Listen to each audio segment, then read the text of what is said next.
Bigyan lang po ako ng update dito po kay Police Senior Master Sergeant Jonel Nuesca. Ito po yung namaril sa Panikitarlac. Today po ay na-inquest na siya sa na-inquest na po siya sa Tarlac Provincial Prosecutors with 2 counts murder. At within the same day po ay na-file ang kaso sa Regional Trial Court ng Branch 67 Panikitarlac.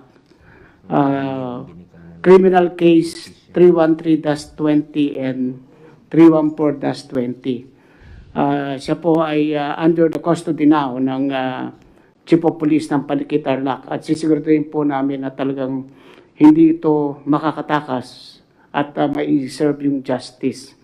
Meron na rin pong admin case na sinimulan ang Philippine National Police.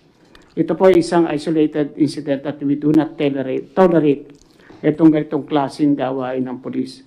Nakakasira sa maraming magandang ginawa ng ating kapulisan, lalo na ngayong panahon ng pandemic. I agree with you, Secretary Anyo.